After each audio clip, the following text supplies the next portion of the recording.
पढ़ेंगे हिजकियल 22 बाब, हिजकियल 22 बाब उसकी 18 आयत से 22 आयत तक। हे आदमी दे पुत्र, इसराइल दा घराना मेरे लिए मैल हो गया है। ਉਹ ਸਾਰੇ ਦਾ ਸਾਰਾ ਪਿੱਤਲ, ਟੀਨ, ਲੋਹਾ ਅਤੇ ਸਿੱਕਾ ਹੈ ਜੋ ਭੱਠੀ ਵਿੱਚ ਹਨ। ਉਹ ਚਾਂਦੀ ਦੀ ਮੈਲ ਹਨ। ਇਸ ਲਈ ਪ੍ਰਭੂ ਯਹੋਵਾ ਇਉਂ ਫਰਮਾਉਂਦਾ ਹੈ, ਤੁਸੀਂ ਸਾਰੇ ਮੈਲ ਬਣ ਗਏ ਹੋ।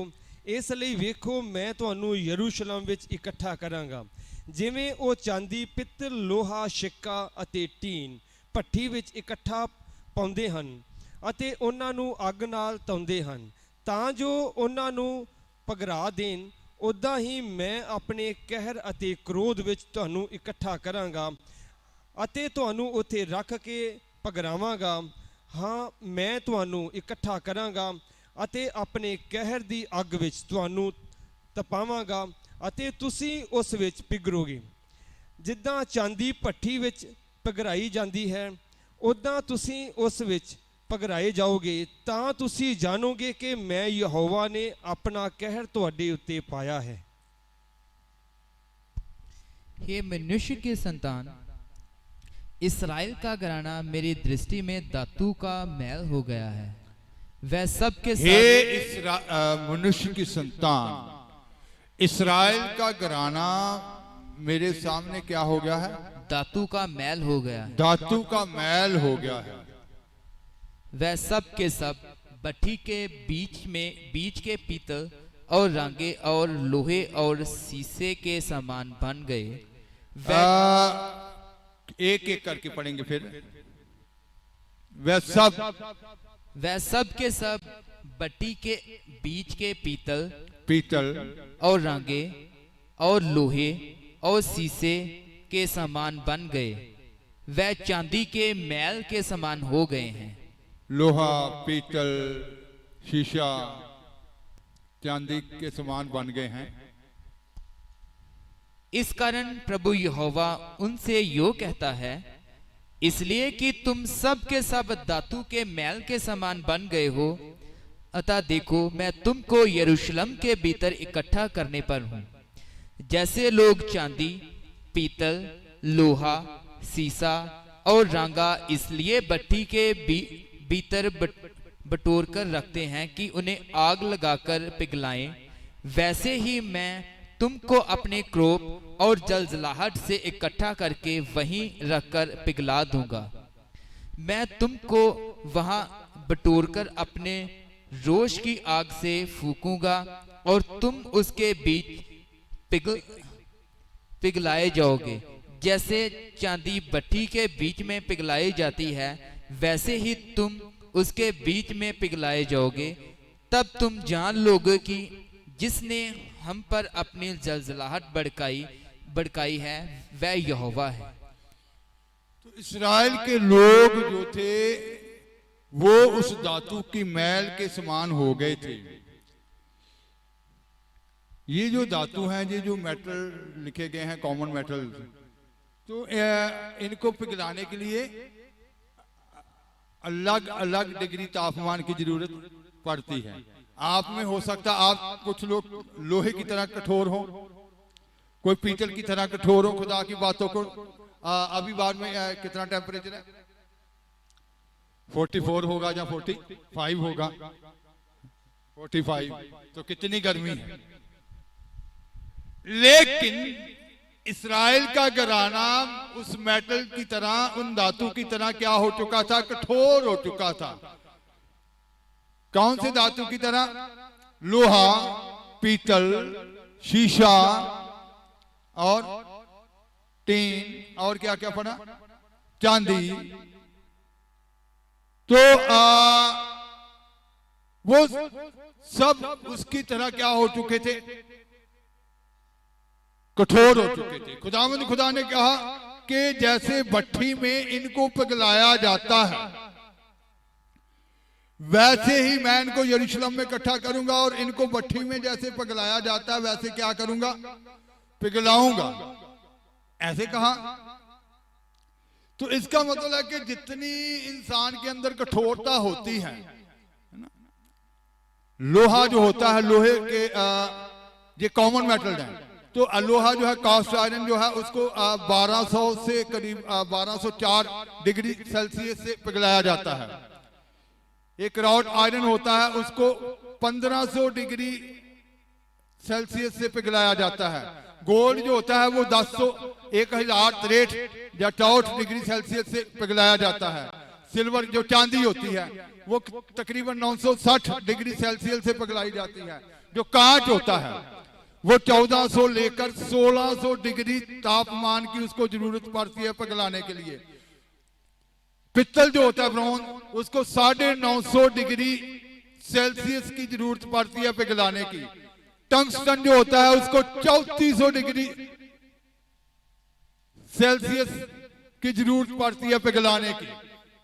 इसका मतलब है कि आप हो सकता है दुआ करते हो, दूसरों को बड़े ईमानदार नजर आते हो सकता है आप वचन पढ़ते हो, लेकिन जिस बात के लिए प्रभु आपको पिघलाना चाहते हैं उसी मुताबिक, जैसे इन सभी ये जो धातु हैं इनको पिघलाने के लिए अलग अलग तापमान की क्या है जरूरत है, अलग अलग गर्मी की जरूरत है। तो वैसे ही इसी मुताबिक आज इनको समझना कि क्यों कुछ लोग प्रभु में होते हैं लंबा समय क्यों दुख में रहते हैं, दूसरे कहते हैं ये तो प्रभु में है हर बार संगति करते हैं ये तो, लेकिन ये क्यों बीमार रहते हैं। इसका मतलब है अभी तक वो पिघले नहीं है। आपकी नजर में वो दुआ वाले हो सकते हैं, आपकी नजर में वो वचन पढ़ने वाले हो सकते हैं, आपकी नजर में वो वचन सुनाने वाले भी हो सकते हैं, लेकिन खुदा जो चाहता है उस बात के लिए उनको पिघलाने के लिए उतना ही जितनी उनके अंदर कठोरता है। अगर वो लोहा है 45 डिग्री तापमान में आप कहते हैं कि बहुत गर्मी है, लोहा है न्यू जो लोहा बनता है, न्यू लोहा वो 1200 डिग्री तापमान जो होता है उससे बनता है, लेकिन जो एक बार लोहा बन जाता है उसको दोबारा से पिघलाना तो 1500 डिग्री तापमान की जरूरत पड़ती है। फिर आप कठोर हो चुके, अगर आप लोहा बन चुके हैं, कहते हैं ये कहां झुकेगा, ये तो लोहे की तरह बड़ा सख्त है, फिर उतना ही तापमान खुदावंद खुदा आपको पिघलाने के लिए जूझ करेंगे। समझ रहे? दुख, उतना बड़ा दुख भेजा जाएगा आपको पिघलाने के लिए कि आप खुदा की बातों के लिए क्या हो जाए, झुक जाए।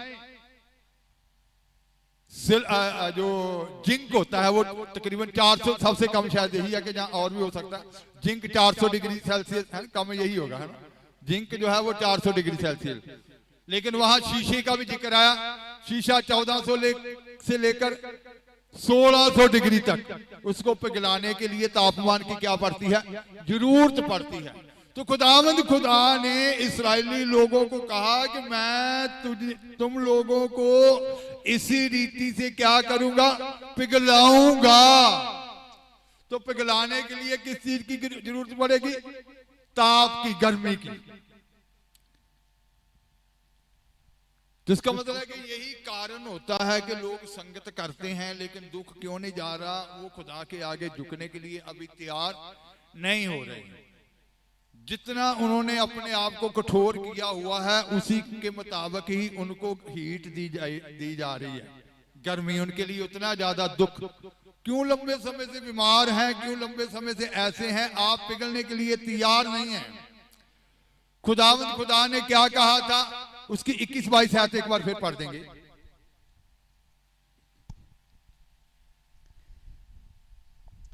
हाँ, मैं ਤੁਹਾਨੂੰ ਇਕੱਠਾ ਕਰਾਂਗਾ ਅਤੇ ਆਪਣੇ ਕਹਿਰ ਦੀ ਅੱਗ ਵਿੱਚ ਤੁਹਾਨੂੰ ਤਪਾਵਾਂਗਾ ਅਤੇ ਤੁਸੀਂ ਉਸ ਵਿੱਚ ਪਿਘਲੋਗੇ।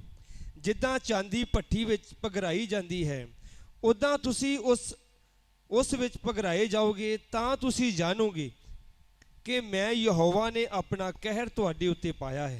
मैं तुमको वहां बटोरकर अपने रोष की आग से फूकूंगा और तुम उसके बीच पिघलाए जाओगे, जैसे चांदी भट्ठी के बीच में पिघलाई जाती है। जैसे भट्ठी के बीच चांदी को जाना पड़ता पिघलने के लिए, वैसे मैं तुमको क्या करूंगा, पिघलाऊंगा।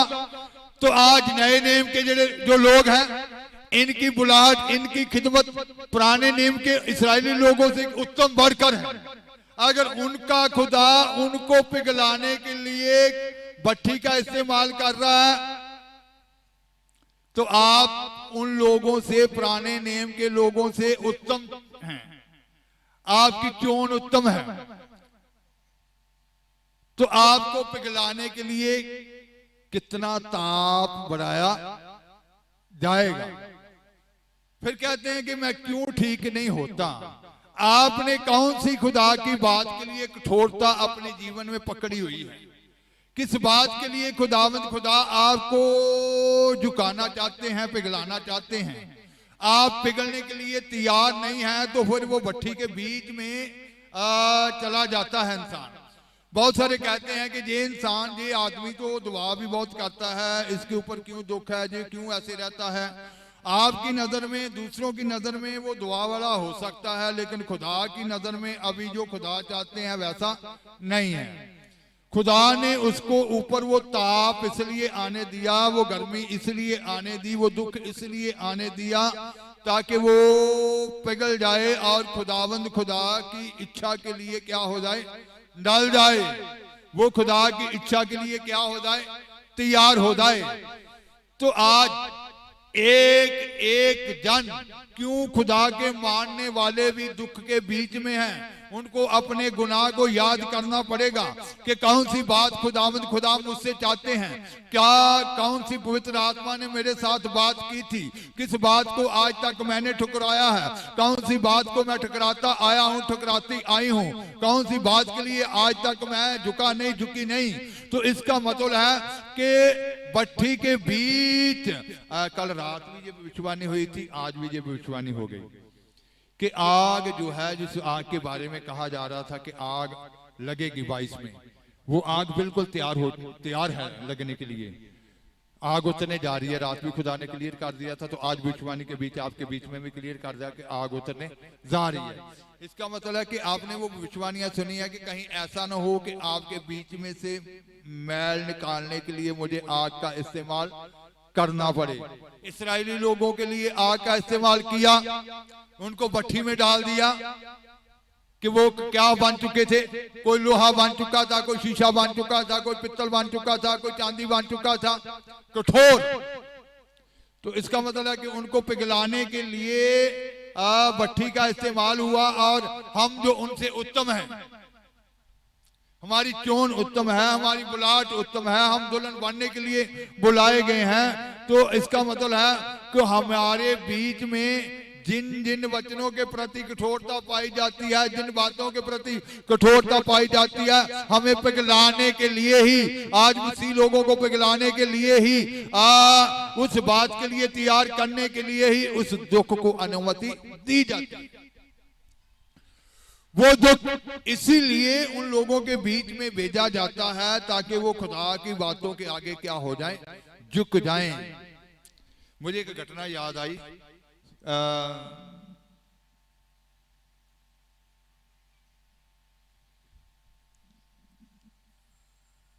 98 से पहले की बात है, 95, 98। उस सीएमसी में एक लेडीज बीमार थी। उस वक्त डॉक्टर ने कहा कि इसको दलिया दो। दलिया उसको पसंद नहीं था। सभी उसके रिश्तेदार, बहन भाई जोर लगा रहे थे कि डॉक्टर ने कहा दलिया खाओ, तो दलिया खा लो। कहती मर जाऊंगी पर दलिया नहीं खाऊंगी।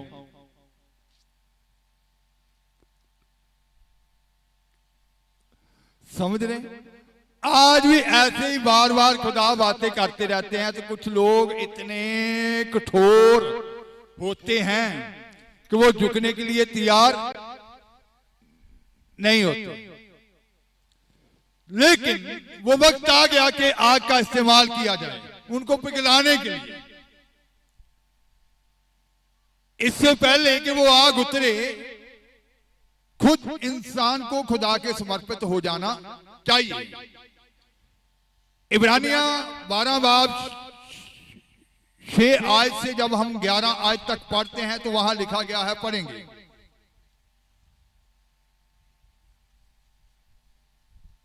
तो हाँ जी 6 ਕਿਉਂ ਜੋ ਜਿਹਦੇ ਨਾਲ ਪਿਆਰ ਕਰਦਾ ਹੈ ਪ੍ਰਭੂ ਉਹਨੂੰ ਤਾੜਦਾ ਹੈ ਅਤੇ ਹਰੇਕ ਪੁੱਤਰ ਨੂੰ ਜਿਹਨੂੰ ਉਹ ਕਬੂਲ ਕਰਦਾ ਹੈ ਉਹ ਕੋਰੜੇ ਮਾਰਦਾ ਹੈ। 11 तक। ਤੁਸੀਂ ਸਹਾਰਾ ਜੋ ਕਰਦੇ ਹੋ ਇਹ ਤਾੜੇ ਜਾਣ ਦੇ ਨਿਮਿਤ ਹੈ। ਪਰਮੇਸ਼ਵਰ ਤੁਹਾਡੇ ਨਾਲ ਅਜਿਹਾ ਵਰਤਦਾ ਹੈ ਜਿਹਾ ਪੁੱਤਰਾਂ ਨਾਲ, ਕਿਉਂ ਜੋ ਉਹ ਕਿਹੜਾ ਪੁੱਤਰ ਹੈ ਜਿਹਨੂੰ ਪਿਓ ਨਹੀਂ ਤਾੜਦਾ। ਪਰ ਜੇ ਤੁਸੀਂ ਉਸ ਤਾੜਨਾ ਬਿਨਾ ਰਹੇ ਜਿਹਦੇ ਵਿੱਚ ਸਭੋ ਸਾਂਝੀ ਹੋਏ ਹਨ ਤਾਂ ਤੁਸੀਂ ਪੁੱਤਰ ਨਹੀਂ ਸਗੋਂ ਹਰਾਮਦੇ ਹੋ। ਫਿਰ ਸਾਡੇ ਸਰੀਰਕ ਪਿਓ ਸਨ ਜਿਹੜੇ ਤਾੜਨਾ ਕਰਦੇ ਸਨ ਅਤੇ ਅਸਾਂ ਉਹਨਾਂ ਦਾ ਆਦਰ ਕੀਤਾ, ਤਾਂ ਭਲਾ ਅਸੀਂ ਬਹੁਤ ਵਧੇਕ ਆਤਮਿਆਂ ਦੇ ਪਿਤਾ ਦੇ ਅਧੀਨ ਨਾ ਹੋਈਏ ਅਤੇ ਜੀਵੀਏ। ਉਹ ਤਾਂ ਥੋੜ੍ਹੇ ਦਿਨਾਂ ਦੇ ਲਈ ਆਪਣੀ ਸਮਝ ਦੇ ਅਨੁਸਾਰ ਤਾੜਨਾ ਕਰਦੇ ਸਨ, ਪਰ ਇਹ ਲਾਭ ਦੇ ਲਈ ਕਰਦਾ ਹੈ ਭਾਈ ਅਸੀਂ ਉਹਦੀ ਪਵਿੱਤਰਤਾਈ ਵਿੱਚ ਸਾਂਝੀ ਹੋਈਏ। ਸਾਰੀ ਤਾੜਨਾ ਤਾਂ ਉਸ ਵੇਲੇ ਆਨੰਦ ਦੀ ਨਹੀਂ ਸਗੋਂ ਸੋਗ ਦੀ ਗੱਲ ਸੁਝਦੀ ਹੈ, ਪਰ ਮਗਰੋਂ ਉਹ ਉਹਨਾਂ ਨੂੰ ਜਿਹੜੇ ਉਹਦੇ ਨਾਲ ਸਿਧਾਏ ਗਏ ਹਨ ਧਰਮ ਦਾ शांतिदायक फल दिंदी है। क्योंकि प्रभु जिससे प्रेम करता है, प्रभु जिससे प्रेम करते हैं उसकी ताड़ना भी करता उसकी ताड़ना भी करते हैं, और जिसे पुत्र बना लेता है उसको कोड़े भी लगाता है। जिसको वो अपना पुत्र बना लेता है ना, उसको आप ये बात तो पढ़ते हैं कि उसने हमें लेखपालक पुत्र होने का क्या दे दिया, हक दे दिया। पुत्र बन गए हैं तो फिर उसके लिए वो कोड़े भी क्या करेगा, इस्तेमाल करेगा। हाँ जी, तुम दुख को ताड़ना समझकर सह लो। कहते कि ये जो दुख आता है इसको ताड़ना समझकर क्या करो, सह लो। परमेश्वर तुम्हें पुत्र जानकर तुम्हारे साथ बर्ताव करता है। वह कौन सा पुत्र है जिसकी ताड़ना पिता नहीं करता। यदि वह ताड़ना जिसके बागी सब होते हैं तुम्हारी नहीं हुई तो तुम पुत्र नहीं पर व्यभिचार की संतान ठहरे। फिर जबकि हमारे शारीरिक पिता भी हमारी ताड़ना किया करते थे और हमने उनका आदर किया, तो क्या आत्माओं के पिता के और भी अधीन ना रहे जिससे हम जीवित रहें। वह तो अपनी अपनी समझ के अनुसार थोड़े दिनों के लिए ताड़ना करते थे, पर वह तो हमारे लाभ के लिए करता है कि हम भी उसकी पवित्रता के बागी हो जाएं।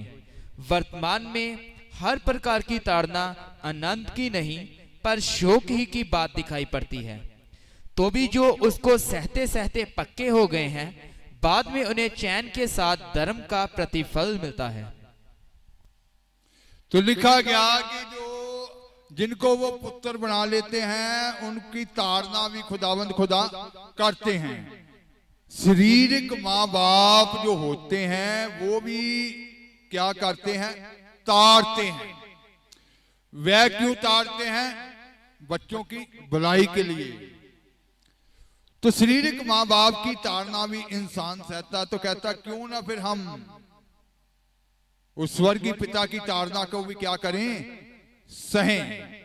ताड़ना जब इंसान के ऊपर आती है, दुख जब आता है तो उस समय भलाई की बात नहीं लगती, उस समय वो शोक लगता है, उस समय वो बड़ा दुख लगता है कि मेरे साथ ये ऐसा क्यों हुआ, मैं दुख में क्यों हूं। लेकिन जो ताड़ना सहते सहते पक्के हो जाते हैं बाद में उनको धर्म का प्रतिफल क्या होता है, प्राप्त होता है। तो इसका मतलब है कि ताड़ना उन्हीं लोगों के ऊपर आती है जो लोग उसके बेटे बेटियां होने का हक क्या कर देते हैं, प्राप्त कर लेते हैं। जिनको वो पुत्र बना लेता है, जिनको अपने बेटे बेटियां बना लेता है, और फिर उनको सुधारने के लिए, उनके अंदर वो पवित्रता पैदा करने के लिए, उनके जीवन में जैसा खुदा की इच्छा है उनको पूरा करने के लिए उनके लिए ताड़ना होती है। तो यही कारण होता है कि मसीह जीवन में चलते चलते वो दुख में क्यों लोग चले जाते हैं। दुख उसी मुताबिक होता है जैसी उनके अंदर कठोरता होती है। जितनी बड़ी कठोरता होगी उतना बड़ा उनके लिए दुख भी रखा जाता है, उतना बड़ा तापमान उनके लिए वो हीट रखी जाती है कि वो पगल सकें। खुदावंद खुदा की बातों के लिए वे क्या हो सकें, झुक सकें और खुदा की बातों के अधीन हो जाएं और अपने खुदावंद खुदा के ताबिया हो जाएं। और जैसा लिखा गया परमेश्वर के क्या हो जाओ, अधीन हो जाओ, परमेश्वर के क्या हो जाओ, ताबिया हो जाओ, उनके सुपुर्द हो जाओ। सुपुर्द इंसान होना नहीं चाहता, जब तक वो सुपुर्द नहीं होता उनके लिए ये दुख जो है, ताड़ना जो है। तो पौलुस इसके बारे में कहता, रोमियो 8 बाब की जब 28 आयत पढ़ते हैं तो वहां लिखा गया, पढ़ेंगे,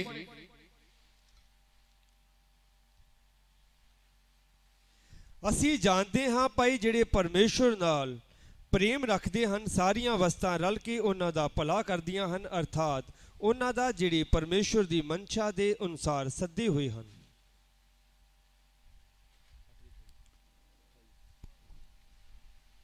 हम जानते हैं कि जो लोग परमेश्वर से प्रेम रखते हैं, हम जानते हैं कि जो लोग परमेश्वर से प्रेम रखते हैं उनके लिए सब बातें मिलकर भलाई ही को उत्पन्न करती हैं। उनके लिए सब बातें भलाई को ही मिलकर भलाई को ही क्या करती हैं, सारी बातें मिलकर भलाई को ही पैदा करती हैं। अर्थात उन्हीं के लिए जो उसकी इच्छा के अनुसार बुलाए गए हैं। अर्थात उन्हीं के लिए जो उसकी इच्छा के अनुसार क्या किए गए हैं, बुलाए गए हैं। तो इसका मतलब सारी बातें भलाई ही इंसान के जीवन में पैदा करती हैं। दुख हो या कुछ भी हो, वो होता उसकी भलाई के लिए ही है। इसीलिए जब वो भजन में भी गाते हैं, जिंदगी में जो कुछ भी हुआ भलाइयां वास्ते ही हुआ। कितना कैसे अंतरा, वैसे वैसे बोलकर,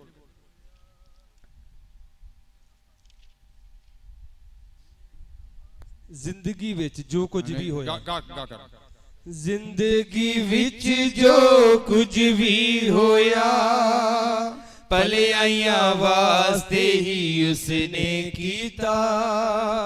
ਜ਼ਿੰਦਗੀ ਵਿੱਚ ਜੋ ਕੁਝ ਵੀ ਹੋਇਆ ਭਲਾਈਆਂ ਵਾਸਤੇ ਹੀ ਉਸਨੇ ਕੀਤਾ। ਸੰਤਾਂ ਦੇ ਨਾਲ ਪ੍ਰੇਮ 'ਚ ਖੜਾ ਕੀਤਾ। उसदी उस्तत करना भला है सदा। तो इसका मतलब है कि हर समय इंसान दुख हो सुख हो। अयूब ने क्या कहा था, अच्छा अच्छा तो लें बुरा ना लें।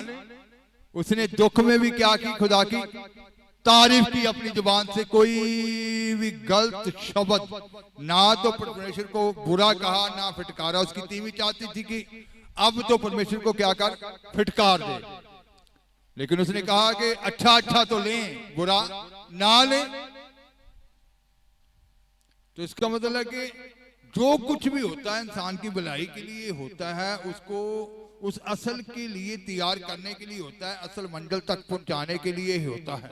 अब जो आग उतरेगी पूरे संसार में, लोगों को असल के लिए मोड़ने के लिए, पगलाने के लिए ही होगी। दुख जो है वो अलग अलग हो सकते हैं। जितनी जितनी कठोरता होगी, जैसा वो होगा, जिंक वाला जो होगा उसको 400 डिग्री की जरूरत पड़ेगी। अगर वो कोई टंगस्टन बन गया, टंगस्टन जो है वो मेटल है, जिस ये मेडिकल में जो ये कैंचियां जो कुछ भी बनता है, ये टंगस्टन का बनता है ना।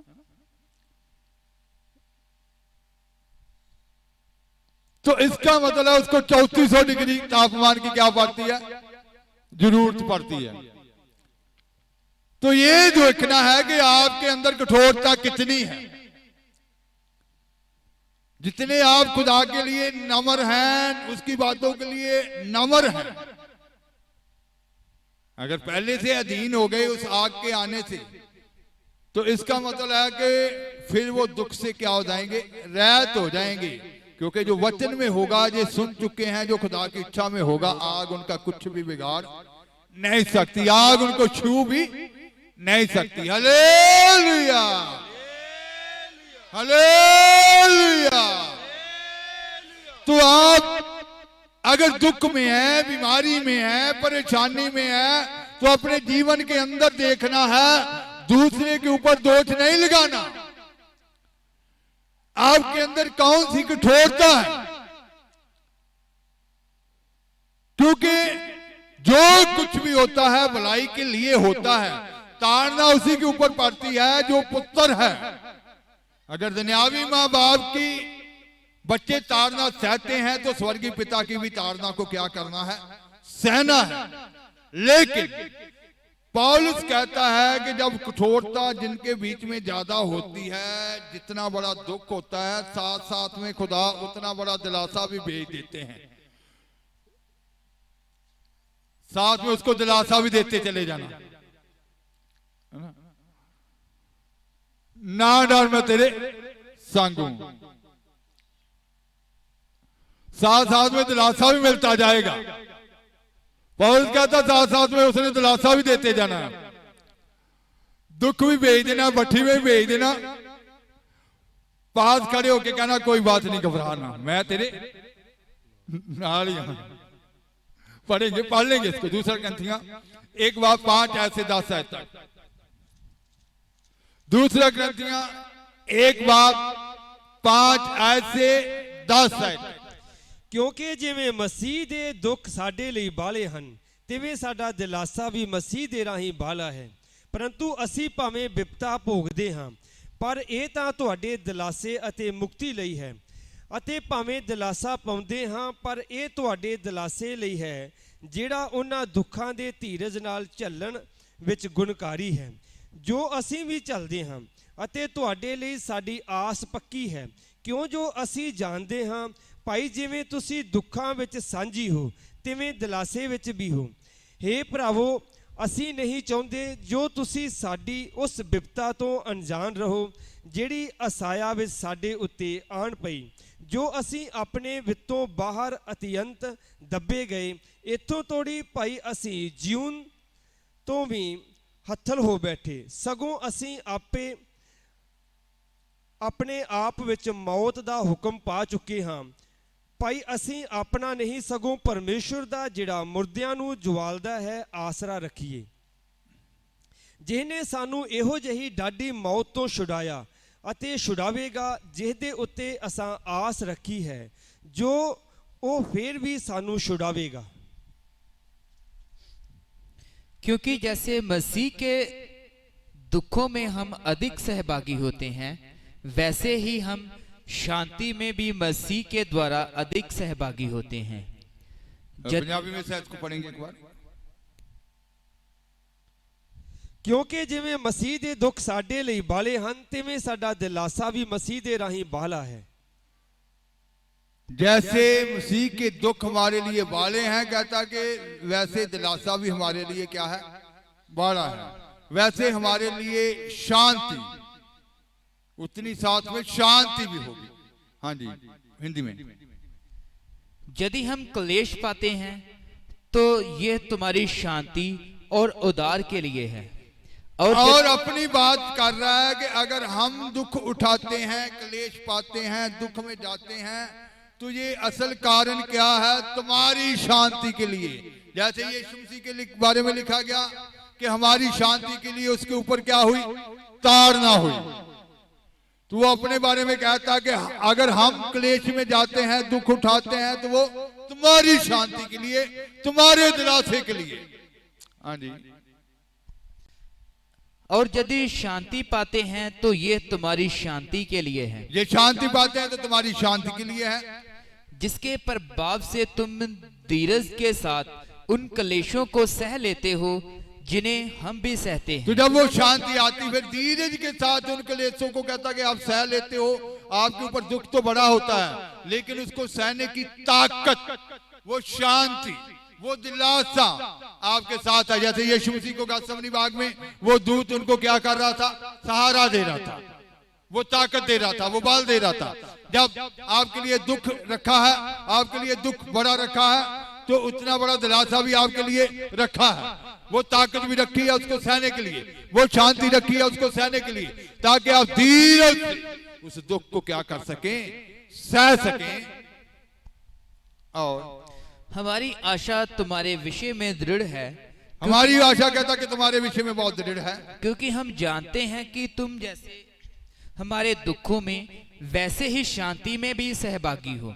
कहता कि जैसे तुम, हम जानते हैं कि जैसे तुम हमारे दुखों में, वैसे अगर दुखों में सहभागी हो तो फिर शांति में भी क्या हो, सहभागी हो। हे भाइयों, हम नहीं चाहते कि तुम हमारे उस कलेश से अनजान रहो जो आसिया में हम पर तो पड़ा। अपने बारे में बता रहा कि हम नहीं चाहते कि जो हमारे ऊपर कष्ट आया था एशिया में, असाया में हमारे ऊपर जो कष्ट आया उससे तुम लोग अनजान रहो।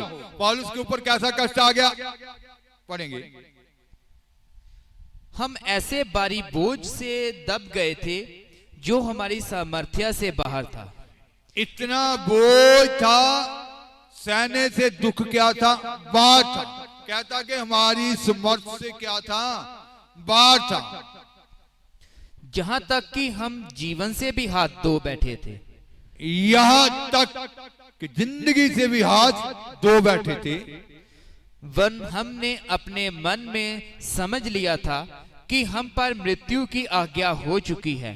कहते कि हमने ये समझ लिया था कि बस खुदा की ओर से हुक्म हो चुका है मौत का। अब मौत क्या है, अब तो हम बस खत्म। और ताकि हम अपना भरोसा ना रखे वन परमेश्वर का जो मरे हुओं को जिलाता है। तो भी कहता कि अपना भरोसा नहीं रखना, किसके ऊपर भरोसा रखना है, प्रभु यीशु मसीह के ऊपर जो मरे हुओं को, परमेश्वर के ऊपर जो मरे हुओं को क्या करता है, जलाता है। उसी ने हमें मृत्यु के ऐसे बड़े संकट से बचाया और बचाएगा, और उस पर हमारी यह आशा है कि वह उसी ने कहता कि फिर उसने हमें उस मृत्यु के बड़े संकट से क्या किया, बचाया और बचाएगा। और बाद में भी क्या करेगा, वो बचाएगा। हर दुख के समय में क्या करेगा, बचाएगा। और उस पर हमारी यह आशा है कि वह आगे को भी बचाता रहेगा। लेकिन कहता कि हमारी उस पर ये आशा है कि वो आगे को भी क्या करता रहेगा। जिसने आज हमें मृत्यु से बचाया है वो आगे को भी क्या करता रहेगा, बचाता रहेगा। इसका मतलब है कि मसीह में जब सिधाने के लिए ताड़ना आ जाती है, जब वो आग आ जाती है, दुख आ जाता है, कि उसके अंदर से मिलावट को निकाला जाए, उसके अंदर से मैल को निकाला जाए, उसको पूरी पवित्रताई में लाने के लिए, उसको पूरी सिद्धताई में लाने के लिए, उसको पूरी अधीनता में लाने के लिए, उसको पूरी आज्ञाकारी में लाने के लिए, उसको पूरी वफादारी में लाने के लिए, उसको एक एक वचन के अनुसार ढलने के लिए जब वो ताड़ना आ पड़ती है। लेकिन उस ताड़ना के बीच दिलासा भी खुदावंद खुदा की ओर से साथ में आ जाता है, शांति भी साथ में आ जाती है कि उस दुख को धीरज से इंसान क्या कर सके, सह सके। तो इसका मतलब है कि जो कुछ भी होता है हमारी भलाई के लिए ही होता है। बुड़बड़ाहट नहीं करनी चाहिए, कोसना नहीं चाहिए, दूसरों के ऊपर दोष नहीं लगाना चाहिए। परिवार में देखने को मिल जाता है कि कई बार पति पत्नी के ऊपर दोष लगाता है कि ये तेरी वजह के कारण मैं ऐसे हूँ, पत्नी पति के ऊपर दोष लगा देती है कि तेरे कारण मैं ऐसे हूँ, बच्चे बच्चों के ऊपर दोष लगा देते हैं, जहाँ दूसरों के ऊपर दोष लगा देते हैं। लेकिन दोष नहीं लगाना बल्कि खोज करनी है। जितनी बुड़बड़ाहट इंसान करता है उतना दुख थोड़ा लंबा कर दिया जाता है। ये भविष्यवाणी आप थोड़े दिन पहले सुन चुके हैं। तो इसका मतलब है कि ये जो भविष्यवाणियां होती हैं, जैसे आज ही आपने सुना कि ये भी एक वचन है, आने वाले वक्त में लोग इनको ढूंढेंगे, खोजेंगे। पहले भी भविष्यवाणियां हो चुकी हैं, जितनी भविष्यवाणियां रिकॉर्ड हो चुकी हैं लोग ढूंढेंगे कि हमें ये भविष्यवाणियां मिल जाए, ये ज्ञान मिल जाए। तो इसका मतलब है कि ये ज्ञान है, एक ज्ञान को साथ में लेकर चलोगे तो मंजिल तक पहुंचोगे। अगर शरीर को लेकर चलोगे जैसे आज सुना तो फिर दुख में चले जाओगे। शरीर की ओर देखोगे, शरीर की बातों की ओर ध्यान लगाओगे तो फिर दुख में जाओगे। क्योंकि शरीर की अभिलाषाएं, जो शरीर की अंदर इच्छाएं जो आपको गलत दिशा की ओर लेकर जाती हैं।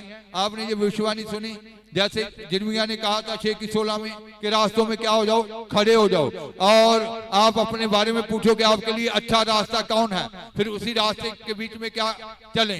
पवित्र आत्मा से पूछें। क्या आप पवित्र आत्मा से पूछते हैं? जब अपनी मर्जी से अपने लिए रास्तों को चुन लेते हैं, अगर अपनी मर्जी से अपने लिए रास्तों को चुन लेते हैं तो फिर उस रूट पे, उस रास्ते पे, उस मार्ग पे दुख हो सकता है, क्योंकि आपने अपनी मर्जी से रास्ते को क्या किया था, चुना था। तो अपनी मर्जी से रास्ता नहीं चुनना चाहिए। जिरमिया 6 की 16 में लिखा गया है कि वहां खड़े होकर, चौक में, रास्ते में खड़े होकर पूछ लेना। पढ़ लेंगे इसको, आपकी समझ में आ जाए। जिरमिया 6 की 16। यहोवा इਉਂ फरमाਉਂਦਾ है, ਤੁਸੀਂ ਰਾਹਾਂ ਵਿੱਚ ਖਲੋ ਜਾਓ ਅਤੇ ਵੇਖੋ ਅਤੇ ਪੁਰਾਣੇ ਰਸਤਿਆਂ ਲਈ ਪੁੱਛੋ, ਭਾਈ ਅੱਛਾ ਰਾਹ ਕਿੱਥੇ ਹੈ, ਤਾਂ ਉਹਦੇ ਵਿੱਚ ਚੱਲੋ, ਤੁਸੀਂ ਆਪਣੀਆਂ ਜਾਨਾਂ ਲਈ ਆਰਾਮ ਪਾਓਗੇ। ਪਰ ਉਹਨਾਂ ਆਖਿਆ, ਅਸੀਂ ਉਸ ਵਿੱਚ ਨਾ ਚੱਲਾਂਗੇ। यहोवा यो भी कहता है, सड़कों पर खड़े होकर देखो और पूछो कि प्राचीन काल का अच्छा मार्ग कौन सा है, उसी में चलो और तुम अपने अपने मन में चैन पाओगे। पर उन्होंने कहा, हम उस पर ना चलेंगे। तो इसका मतलब है कि रास्ते आप उसी जिंदगी में जब चल रहे हैं तो चलते चलते एक बार ऐसा लगेगा कि आपको बहुत सारे रास्ते नजर आएंगे।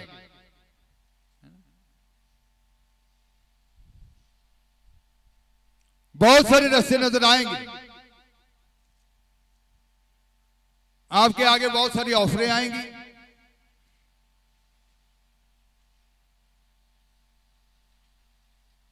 लेकिन कहा गया कि आत्मा से पूछो, खुदा से पूछो कि आपके लिए कौन सा मार्ग ठहराया गया है, आपके लिए कौन सा रास्ता अच्छा है, सही रास्ता है। यदि आप उस रास्ते को चुनेंगे जो आपके खुदा ने आपके लिए ठहराया है, उस रास्ते पे जिंदगी है, उस रास्ते पे मंजिल है, उस रास्ते पे आपके लिए सब कुछ मुहैया है। लेकिन अगर आप अपनी मर्जी का रास्ता चुनेंगे तो उस रास्ते में कठिनाइयां हो सकती हैं, मुश्किलें हो सकती हैं, परेशानियां हो सकती हैं। तो अपनी मर्जी का रास्ता नहीं चुनना बल्कि खुदा की इच्छा का रास्ता चुनना होता है। तो आज वक्त है कि हम खुदा की इच्छा को ढूंढें और उसी रास्ते पर क्या करें, चलें। तो जो लोग अपनी मर्जी के रास्तों को ले लेते हैं, खुदा की आत्मा के विरुद्ध आकी हो जाते हैं, अपने अंदर कठोरता ले लेते हैं, तो फिर उनके ऊपर ताड़ना भी आ पड़ती है। वो ताड़ना उनको सजाने के लिए है, उनको सीधे मार्ग पे लाने के लिए है। ये नहीं है कि खुदा उनको दुख में रखना चाहते हैं, खुदा उनको दुख में देखना चाहते हैं, बल्कि वो अपनी दिशा को पहचान सके, अपने रास्ते को क्या कर सके, पहचान सके। जितनी जल्दी इंसान पहचान जाता है उतनी जल्दी उस दुख से क्या हो जाता है, बाहर हो जाता है। तो इसका मतलब है कि दुख से बाहर होना इंसान की समझ के ऊपर निर्भर करता है, कितनी जल्दी वो ढूंढ लेता है अपना असली मार्ग। और जितना लेट वो ढूंढता है, जितना लेट वो पगलता है, तो इसका मतलब है उतनी देर ही उसको आग के ऊपर रहना पड़ेगा। क्योंकि जितना कठोर, वैसे सीधा साधा एग्जांपल है, आप कपड़े रोज प्रेस करके डालते हैं, कपड़ों में वट पड़े होते हैं, तो इसको किसकी जरूरत पड़ती है, हीट की पड़ती है ना। बगैर हीट के जे फिर इसमें से वट, बस वट ही कटने।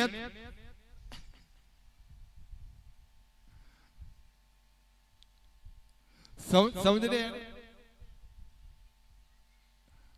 बस यही समझ लो कि आपकी जिंदगी पूरी प्रेस होनी चाहिए। हीट की क्यों जरूरत पड़ती है, ताप की क्यों जरूरत पड़ती है, ताड़ना की क्यों जरूरत पड़ती है? खुदा की इच्छा नहीं है, उसने आपको अपने स्वरूप पे बनाया है, इसलिए थोड़ी बनाया है कि इंसान शुगर की लपेट में रहे, इंसान कैंसर की लपेट में रहे, इंसान को ब्लड शुगर हो जाए, इंसान को हमेशा दर्दें होती रहे। इंसान ये सिर को क्या करे, हमेशा बांध के रखे। की करिए जी मेरी सिर पेड़ी।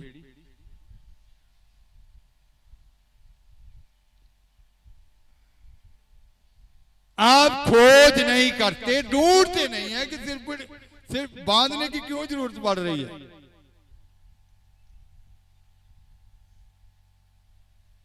ये लंबे समय से दुख क्यों है, कौन सी बात, कौन सी दिशा के मुताबिक आपको डालना चाहते हैं खुदा?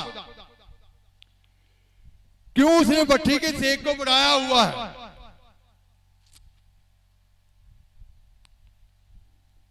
जब पिघल जाएगा मेटल, जो धातु है, फिर उसको आग भट्ठी में डालने की जरूरत नहीं होती। कि होगी कभी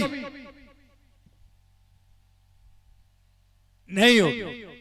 तो इसका मतलब है कि ताड़ना इंसान की सदाई के लिए है, उसकी पवित्रताई के लिए है, उसको सिद्ध बनाने के लिए है, उसको उस तख्त पे बिठाने के लिए है।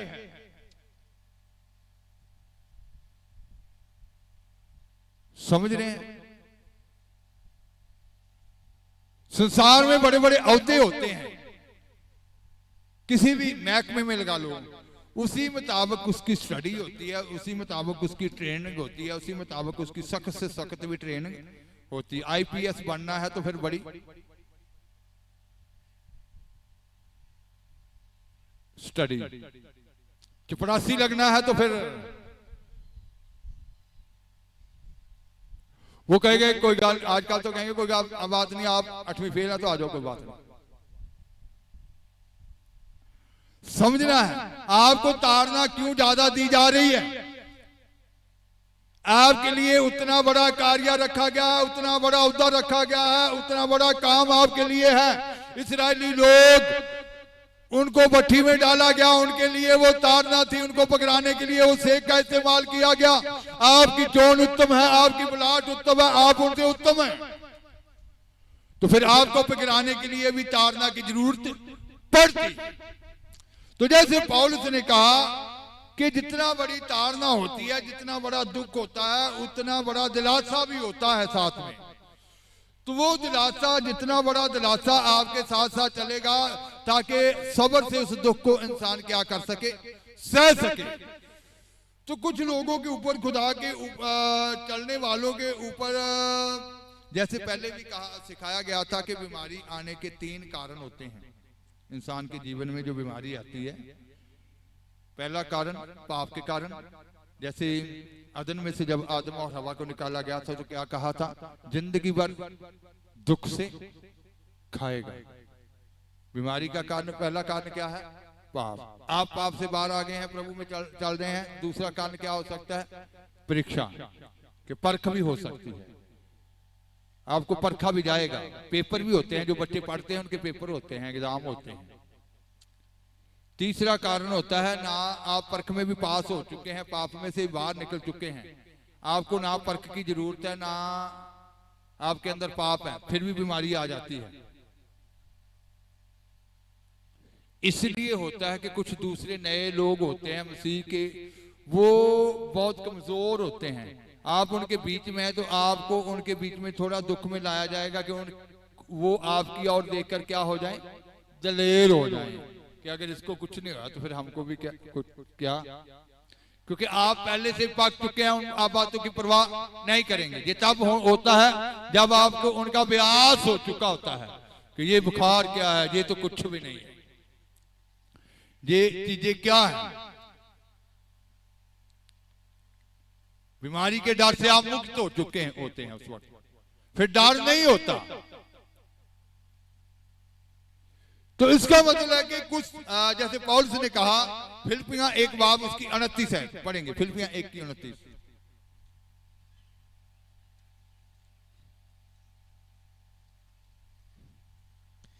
क्यों जो मसीह दे ਲਈ ਤੁਹਾਡੇ ਉੱਤੇ ਇਹ ਕਿਰਪਾ ਹੋਈ, ਭਾਈ ਤੁਸੀਂ ਨਾ ਕੇਵਲ ਉਸ ਉੱਤੇ ਨਿਸ਼ਚਾ ਹੀ ਕਰੋ, सगों ओहदे ਲਈ दुख भी चलो। क्योंकि मसीह के कारण तुम पर यह अनुग्रह हुआ कि ना केवल उस पर विश्वास करो पर उसके लिए दुख भी उठाओ। यहां ये लिखा गया कि आपके ऊपर मसीह के कारण कृपा हुई। कौन सी कृपा, कौन सी कृपा हुई? ना केवल उसके ऊपर विश्वास करो लेकिन दुख भी उठाओ। ये भी एक सेवा है, दुख उठाना भी एक सेवा है। क्यों सेवा है? कुलसियां 1 बाब उसकी 24 है। ਹੁਣ ਮੈਂ ਆਪਣਿਆਂ ਉਹਨਾਂ ਦੁੱਖਾਂ ਵਿੱਚ ਜੋ ਤੁਹਾਡੇ ਲਈ ਚੱਲਦਾ ਹਾਂ ਆਨੰਦ ਹਾਂ ਅਤੇ ਮਸੀਹ ਦੀਆਂ ਬਿਪਤਾ ਦਾ ਘਾਟਾ ਮੈਂ ਉਹਦੀ ਦੇਹੀ ਅਰਥਾਤ ਕਲੀਸਿਆ ਦੇ ਲਈ ਆਪਣੇ ਸਰੀਰ ਵਿੱਚ ਪੂਰਾ ਕਰਦਾ ਹਾਂ। अब मैं उन दुखों के कारण आनंद करता हूँ, अब मैं उन दुखों के कारण आनंद करता हूँ जो तुम्हारे लिए उठाता हूँ। किसके लिए उठाने पड़ रहे हैं दुख? कलीसिया के लिए, दूसरों के लिए। आप अपने लिए नहीं उठा रहे, किसके लिए उठा रहे हैं? दूसरों के लिए, जो मैं तुम्हारे लिए उठाता हूं। आगे, और मसीह के क्लेशों की गति उसकी देह के लिए अर्थात कलीसिया के लिए अपने शरीर में पूरी करता हूं।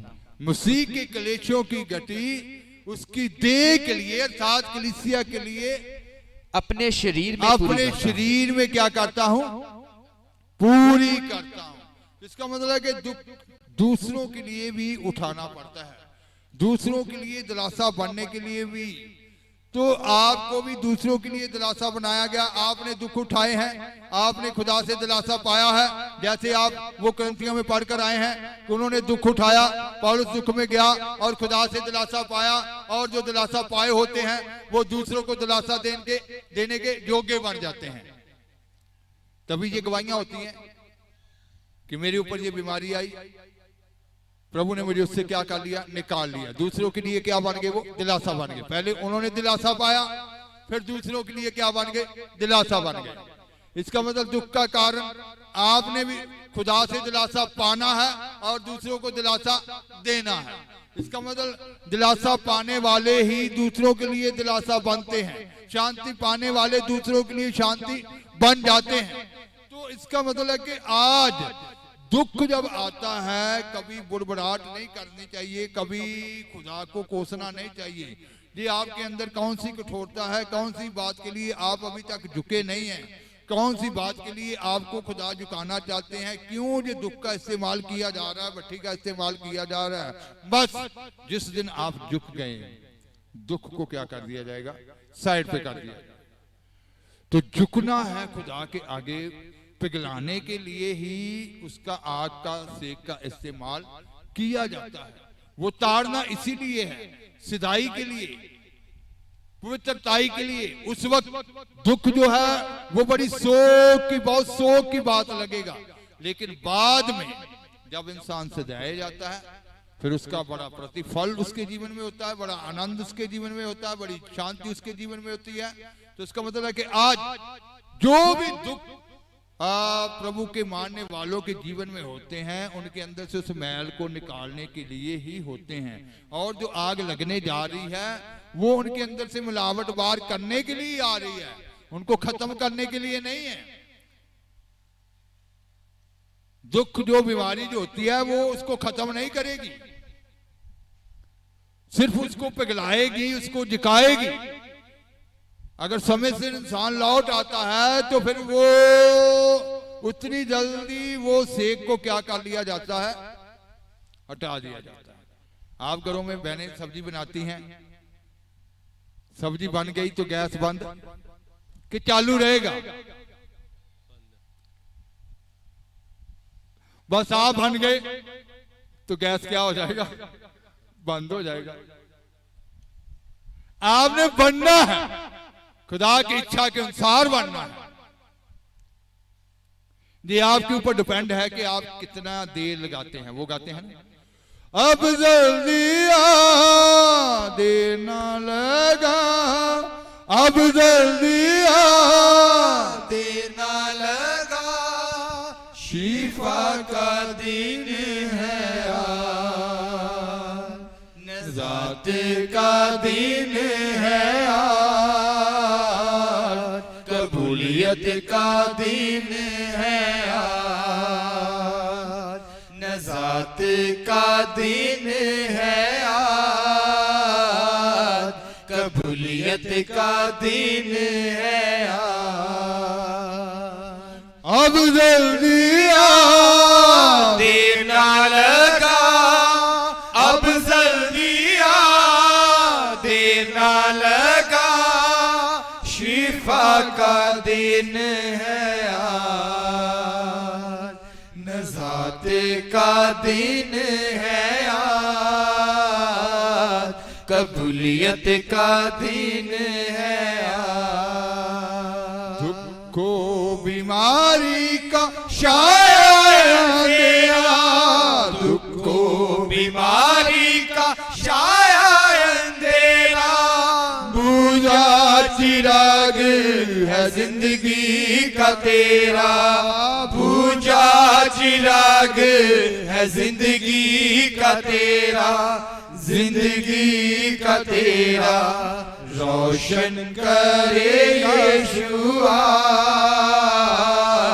कबूलियत का दिन है आज, रोशन करे यीशु आज, कबूलियत का दिन है आज। अब जल्दी आ देर ना लगा, अब जल्दी आ देर ना लगा, शिफा का दिन है आज। तो जितनी जल्दी आप लौट कर आएंगे, जितनी जल्दी आप खुदा के आगे झुक जाएंगे, जितनी जल्दी आप अपने आप को सुपुर्द कर देंगे, अधीन हो जाएंगे, जितनी जल्दी आप पगल जाएंगे, आपका दिन बदल जाएगा। हालेलुया। उसी दिन आपके जीवन में बड़ी बदलाहट आ जाएगी। Hallelujah, hallelujah. तो इसका मतलब है कि पिघलाने के लिए ही इस ताप का इस्तेमाल किया जाता है, दुखों का इस्तेमाल किया जाता है। आप दुख से बाहर आ जाएंगे जब आप पगल गए। ये ताड़ना खुदावंद खुदा की ओर से होती है, भलाई के लिए होती है, और जब आप उस ताड़ना को सह लेते हैं फिर दूसरों की दिलासे के लिए भी होती है।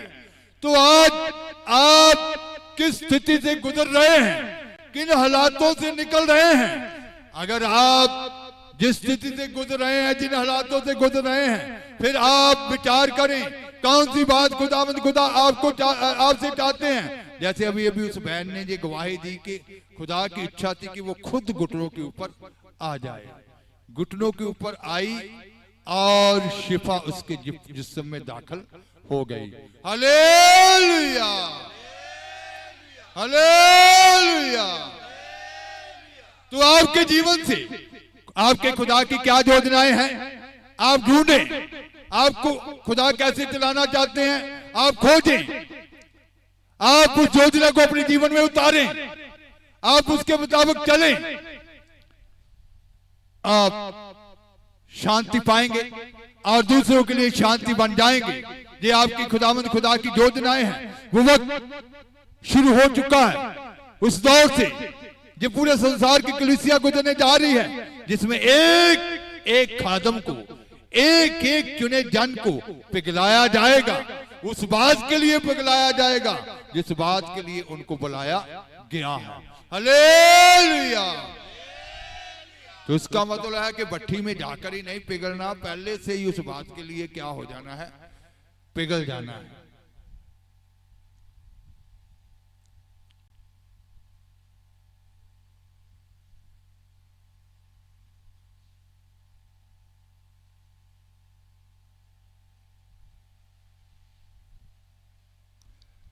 यीशु मसीह ने कहा था कि ऊंट का सुई के नक्के से निकलना आसान है, पर धनी का उसके बीच में से निकलना मुश्किल है। सुई के नक्के से निकलना है तो फिर पानी बढ़ना पड़ेगा। पानी जो है वो आसानी से बीच में से क्या हो जाएगा, निकल जाता है। निकलता है या नहीं निकलता, पकड़ना पड़ेगा आपको। आप अपने आप को कठोर ना करें।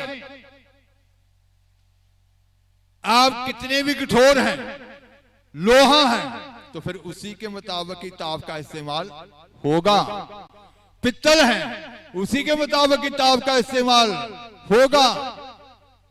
आप कौन सी धातु हैं वो जानता है, कितने ताप का इस्तेमाल करना पड़ेगा वो जानता है। पहले से ही तैयार हो जाएं, वो वक्त शुरू होने वाला है, वो समय आ गया कि आग उतरने जा रही है। पहले ही पिघलें, अधीन हों, ताबिया हों और खुदा की इच्छा में क्या हो जाएं, ढल जाएं, ताकि आपको आपके खुदा को आपके लिए उस ताप का इस्तेमाल ना करना पड़े। तो आज से ही वो समय है, आज से ही वो वक्त है कि आप पिघलें, अधीन हों, ताबिया हों, ताकि आपके जीवन से उसकी योजनाएं क्या हो जाएं, पूरी हो जाएं। Hallelujah, hallelujah. तो आंखें बंद करेंगे, दुआ की हालत।